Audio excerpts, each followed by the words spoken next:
Hello friend, good afternoon. Welcome to your channel Crack WBTET primary interview related আরেকটি গুরুত্বপূর্ণ video নিয়ে চলে এলাম তোমাদের সামনে। তো আজকে এই ভিডিওটিতে তোমরা জানতে পারবে যে প্রথম, দ্বিতীয়, তৃতীয় ফেজের ইন্টারভিউ প্রায় কমপ্লিট হয়ে গেল এবং এই তিনটি ফেজ থেকে আমাদের কি কি শিক্ষা নিতে হবে। ইতিমধ্যে তোমরা অনেকেই জেনে গেছো যে কি কি ধরনের প্রশ্ন জিজ্ঞাসা করা হচ্ছে, কি কি প্রশ্ন জিজ্ঞাসা করা হয়েছে সেগুলো কিন্তু তোমরা অলরেডি নোট ডাউনও করে ফেলেছো। যারা সিরিয়াস ক্যান্ডিডেট তাদের এটি করে ফেলাও উচিত, তো সে বিষয়টা অবশ্যই তোমাদের করা উচিত। কিন্তু আমি একটি বিষয় বলবো যে প্রশ্নের পাশাপাশি টপিকগুলোকে তোমাদের ফোকাস করতে হবে। টপিকগুলোকে গুরুত্ব দিতে হবে, কারণ প্রশ্নটা নট ম্যাটার। কারণ প্রশ্ন এক এক জেলার ক্ষেত্রে এক এক ক্যান্ডিডেটের সিচুয়েশন অনুযায়ী এক এক রকম প্রশ্ন করা হয়েছে, কিন্তু টপিককে যদি তুমি ফলো করতে পারো তাহলে কিন্তু সুন্দরভাবে তোমার ইন্টারভিউ হতে পারে। তো সেই শিক্ষা নিয়ে আমাদের কোন বিষয়ে নজর রাখতে হবে সেটি আজকে আলোচনা করব। যারা চ্যানেলে নতুন তারা অবশ্যই চ্যানেলটিকে সাবস্ক্রাইব করে নিও এবং এই কিউআর কোডটি স্ক্যান করে আমাদের টেলিগ্রাম গ্রুপে জয়েন হয়ে যাও। এছাড়া ডেসক্রিপশন বক্সেও কিন্তু লিঙ্ক দেওয়া আছে, তোমরা এই ডেসক্রিপশন বক্সে লিঙ্ক ভিজিট করে লিঙ্কটি পেয়ে যাবে। প্রত্যেকের জন্য একটি ফ্রি পিডিএফ রয়েছে, ফ্রি পিডিএফটি প্রত্যেকে বিনামূল্যে পাবে। প্রত্যেকে পাবে, কিভাবে পাবে তার জন্য সম্পূর্ণ ভিডিওটি দেখতে থাকো। তো দেখো, প্রথম যে প্রশ্ন রয়েছে জেসিসিই। আমি প্রথমে তোমাদের বলেছি যে আমি টপিকগুলো তোমাদের সামনে শেয়ার করার চেষ্টা করছি যে কোন কোন টপিকে প্রশ্ন করা হচ্ছে। এই টপিকগুলিকে নজর দাও এবং এই টপিকগুলিকে তোমরা অবশ্যই নোট ডাউন করে নাও। সিসিই অর্থাৎ কন্টিনিউয়াস অ্যান্ড কম্প্রিহেন্সিভ ইভ্যালুয়েশন, এর উপরে কিন্তু বিভিন্ন প্রশ্ন করা হয়েছে। অর্থাৎ একটি ক্যান্ডিডেটকে সেখান থেকে সিসির পুরো নাম জিজ্ঞাসা করা হলো, তাই বলে পরের ক্যান্ডিডেটকেও সিসি থেকে পুরো নাম জিজ্ঞাসা করা হবে এমনটি নয়, অন্য প্রশ্নও কিন্তু জিজ্ঞাসা করা হবে। তো আমাদের চ্যানেলে তো ফুল ভিডিও দেওয়া আছে, তোমরা অবশ্যই এটি একবার রেডি করে নাও। ন্যাশনাল সং অর্থাৎ জাতীয় সঙ্গীত এবং ন্যাশনাল অ্যানথেম যেটি রয়েছে, এই দুটি থেকে কিন্তু জাতীয় স্তোত্র, এই দুটি বিষয় থেকে কিন্তু প্রশ্ন হয়েছে। সুতরাং এই দুটি তোমরা ভালো করে দেখো। ন্যাশনাল জাতীয় সঙ্গীতে উল্লেখিত নদীর নাম কিন্তু জিজ্ঞাসা করা হয়েছে। এবার দেখা গেল কোনো নদী সেই এলাকার কোনো ক্যান্ডিডেট রয়েছে, তাহলে তাকে আরও ডিটেলসে প্রশ্ন করা হয়েছে। কোনো ক্যান্ডিডেটের ব্যাকগ্রাউন্ড জিওগ্রাফি রয়েছে, তাহলে কিন্তু তাকে বিভিন্ন রকম প্রশ্ন কিন্তু করা হয়েছে। আচ্ছা, মিনিস্টার অর্থাৎ মন্ত্রী, কেন্দ্রীয় মন্ত্রী থেকে কিন্তু প্রশ্ন করা হয়েছে। যেমন একটি ক্যান্ডিডেটের বাড়ি ছিল কিন্তু নর্থ বেঙ্গলে, এবং সেখানে তাকে জিজ্ঞাসা করা হয়েছে যে উত্তরবঙ্গের একজন কেন্দ্রীয় মন্ত্রীর নাম বলুন তো। তাহলে এটি তো তোমরা সবাই বুঝতে পারছো যে সুকান্ত মজুমদার বর্তমানে কিন্তু কেন্দ্রীয় মন্ত্রী রয়েছে এবং তিনি কোন ডিপার্টমেন্টের সঙ্গে যুক্ত তোমরা অবশ্যই জানলে কমেন্ট করে জানাও।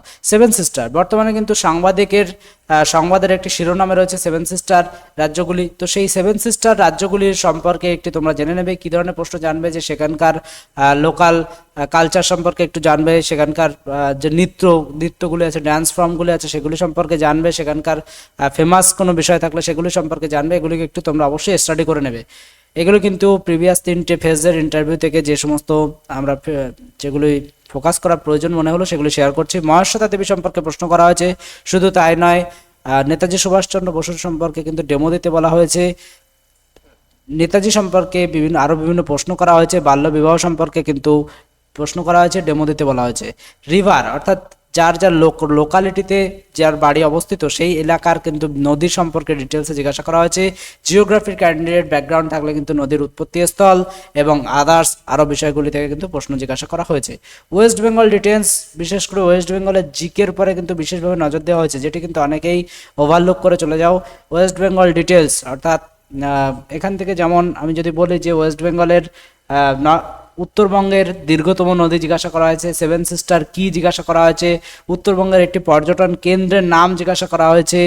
এরপরে আরও যে বিষয়গুলি রয়েছে, বৃহত্তম হ্রদের নাম জিজ্ঞাসা করা হয়েছে। আরও যে বিষয়গুলি রয়েছে, যে অন্যান্য বিষয়ের আগে আমি ওয়েস্ট বেঙ্গলের সম্পর্কে কিছুটা শেয়ার করার চেষ্টা করি, যে অন্য রাজ্যের পাশাপাশি মানে ওয়েস্ট বেঙ্গলের পাশাপাশি অন্য রাজ্য সম্পর্কে প্রশ্ন জিজ্ঞাসা করা হয়েছে। আপেলের রাজ্য কোন রাজ্যকে বলে সেটাই কিন্তু জিজ্ঞাসা করা হয়েছে, উত্তর হয়ে যাবে হিমাচল প্রদেশ। এরপরে পশ্চিমবঙ্গের রূপকারকে এ ধরনের প্রশ্ন কিন্তু জিজ্ঞাসা করা হয়েছে, অর্থাৎ ডক্টর বিধানচন্দ্র রায়, এবং তার সঙ্গে রিলেটেড ডে কিন্তু রয়েছে ডক্টরস ডে, সেটি সম্পর্কেও কিন্তু বিভিন্ন রকম প্রশ্ন জিজ্ঞাসা করা হয়েছে। এগুলি কিন্তু সিচুয়েশন অ্যাকর্ডিং প্রশ্ন কিন্তু হয়েছে। সুতরাং ওয়েস্ট বেঙ্গলের ডিটেলস জিকের প্রতি আমাদের ফোকাস দিতে হবে, এটা হচ্ছে মোদ্দা কথা। রিভলিউশন অর্থাৎ যে সমস্ত বিপ্লবগুলি রয়েছে, সবুজ বিপ্লবের জনক কিন্তু জিজ্ঞাসা করা হয়েছে, সবুজ বিপ্লব কি জিজ্ঞাসা করা হয়েছে। তো তোমরা ভেবো না যে সবুজ বিপ্লবী আমাকেও ধরবে, এরকম ভাবার কোনো কারণ নেই। রিভলিউশন বা বিপ্লবগুলি সম্পর্কে যখন ধরছে তখন তোমাকে খেয়াল রাখতে হবে যে সবুজ বিপ্লব, গোলাপি বিপ্লব, হলুদ বিপ্লব, কালো বিপ্লব, এই সমস্ত যে বিপ্লবগুলি রয়েছে, সাদা বিপ্লব, এগুলি সম্পর্কে সমস্ত ডিটেলস কিন্তু তোমাকে নিয়ে রাখতে হবে। পর্যটন কেন্দ্র সম্পর্কে বিভিন্ন প্রশ্ন করা হচ্ছে এবং এখানে একটি বিষয়কে তোমাদের নজর রাখতে হবে যে পর্যটন কেন্দ্র কিন্তু ক্লাস ফোরের যে ইভিএস বই আছে, সেই ইভিএস বইয়ের শেষে কিন্তু পশ্চিমবঙ্গের বিভিন্ন পর্যটন কেন্দ্রের উল্লেখ রয়েছে, সেই জায়গা থেকে কিন্তু প্রশ্ন করা হয়েছে। সুতরাং সেই জায়গাটা তোমরা অবশ্যই নজর দেবে। ক্লাস ফোরের ইভিএস বইটি কিন্তু ইন্টারভিউয়ের জন্য তথা টেটের জন্য খুবই ভেরি গুরুত্বপূর্ণ, আমাদের আগেও বলেছি। এরপরে দেখো স্টেট ডিটেলস তো তোমরা জানো, এবং সাহিত্য চরিত্র যেটি আমরা অ্যাভয়েড করে যাই, সাহিত্য চরিত্র, ছদ্মনাম, কয়েকটি বিষয় তোমাদের বলছি। বাংলা সাহিত্য চরিত্র যেমন টেনিদা, এরপরে মাস্টারদা, এই সমস্ত বিষয়গুলি যে সাহিত্য চরিত্র রয়েছে এবং ছদ্মনাম রয়েছে, যেগুলি আমরা ওভারলুক করে চলে যাই, যেগুলো কিন্তু বর্তমানে আনইউজড বলে আমরা কম ফোকাস করি, যেটি একসময় কিন্তু অনেক টপে থাকতো পরীক্ষা এক্সামের ক্ষেত্রে, যেটি কিন্তু এখন খুবই কমে গেছে। তবুও কিন্তু এই সমস্ত বিষয়গুলিকে নজর দেওয়া হচ্ছে, সুতরাং তোমরা এইগুলিতে যত্নবান হও।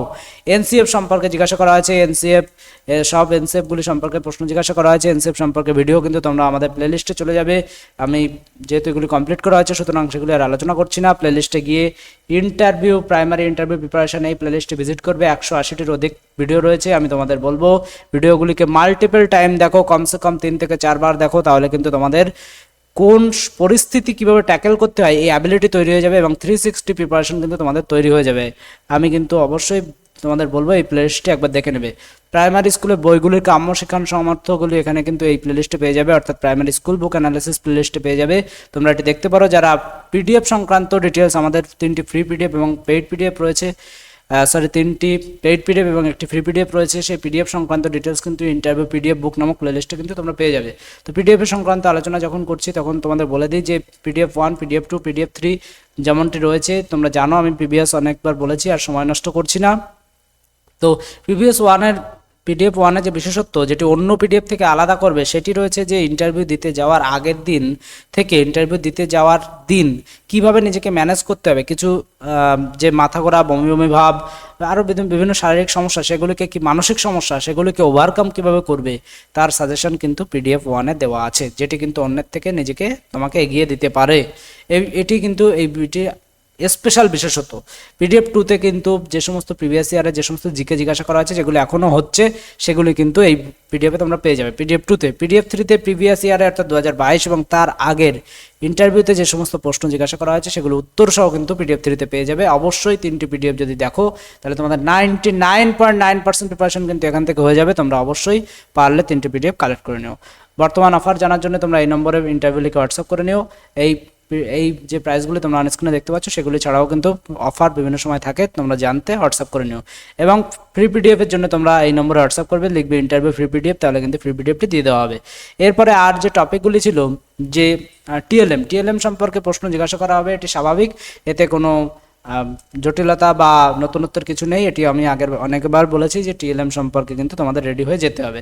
তারা খসা, সপ্তর্ষিমণ্ডল, গ্রহ, নক্ষত্র, ভেরি ইম্পর্ট্যান্ট একটি জায়গা, কিন্তু এই 3টি জায়গা অনেক প্রশ্ন করা হয়েছে এই জায়গা থেকে। এবার এই জায়গা কিন্তু হঠাৎ করে উড়ে এসে করা হয়নি। এবার তুমি বলতে পারো যে আমার তো ব্যাকগ্রাউন্ড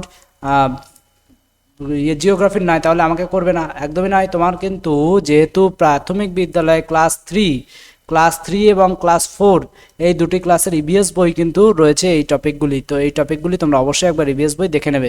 এবং ইভিএস বই ভেরি ভেরি ভেরি ইম্পর্টেন্ট বই, ক্লাস 4-এর বিশেষ করে এই বইটি অবশ্যই দেখে তারপরে ইন্টারভিউ দিতে যেও। বিদ্যালয় ব্যবস্থাপনা, অর্থাৎ এই জায়গায় যদি তোমাদের প্রশ্ন বলা হয়, তাহলে এরকম ধরনের প্রশ্ন করা হয়েছে যে নির্মল বিদ্যালয় মিশন কি, বিদ্যালয়ে শিক্ষকের পড়ানো ছাড়া অন্য কি কি দায়িত্ব রয়েছে, এছাড়াও যে বিষয় রয়েছে এনসিএফ কি, টিএলএম কি, এছাড়াও আরও যে বিষয়গুলি রয়েছে যে জাতীয় সঙ্গীতের প্রধান নদী কি। তো জাতীয় সঙ্গীত গণিতের যে বিষয়গুলি সেগুলি কিন্তু স্বাস্থ্য শারীরশিক্ষা বইতে আছে, সুতরাং সেগুলি কিন্তু ইম্পর্টেন্ট। স্বাস্থ্য শারীরশিক্ষা বইগুলি দেখে নেবে এবং বইগুলি যে কাম্য শিক্ষণ সামর্থ্য, তোমরা আমাদের ইন্টারভিউ প্লেলিস্ট, তোমরা আমাদের প্লেলিস্টে ভিজিট করবে এবং প্রাইমারি স্কুল বুক অ্যানালিসিস যে প্লেলিস্টটি দেখালাম, অর্থাৎ এই প্লেলিস্টটি একবার দেখে নেবে, তাহলে কিন্তু এই সমস্ত বিষয়গুলি সহজেই তোমরা জেনে যাবে বই ছাড়া এবং সংক্ষেপে। তো এই ছিল মোটামুটি আপডেট। আর যে বিষয়গুলিকে তোমাদের ফোকাস রাখতে হবে যে কিছু বাইরের দেশ যেমন নেদারল্যান্ডের রাজধানী, এরকম ধরনের প্রশ্ন কিন্তু জিজ্ঞাসা করা হয়েছে। রক্তচাপ কমায় এমন একটি ভেষজ উদ্ভিদের নাম, সেটি কিন্তু জিজ্ঞাসা করা হয়েছে। মিড ডে মিলের উদ্দেশ্য কি জিজ্ঞাসা করা হয়েছে। লাদাখের রাজধানী কি জিজ্ঞাসা করা হয়েছে। সবুজ বিপ্লবের জনক কে জিজ্ঞাসা করা হয়েছে। ছন্দের জাদুকর সম্পর্কে প্রশ্ন করা হয়েছে। শুধুমাত্র প্রশ্ন নয়, ছন্দের জাদুকর সত্যেন্দ্রনাথ দত্তের লেখা কিছু ছড়াও কিন্তু তোমাদের জেনে যেতে হবে, যেগুলি আগের ভিডিওতে আমি কমপ্লিট করে রেখেছি। এইচটিটিপি এর পুরো নাম কি, অর্থাৎ হাইপার টেক্সট ট্রান্সফার প্রোটোকল, এটিও কিন্তু ইন্টারভিউতে জিজ্ঞাসা করা হয়েছে, অর্থাৎ ইন্টারভিউতে কিন্তু এখান থেকেও প্রশ্ন এসেছে। এইচটিটিপি থেকে প্রশ্ন করা হয়েছে। কম্পিউটারের ইনপুট আউটপুট ডিভাইস থেকে প্রশ্ন করা হয়েছে।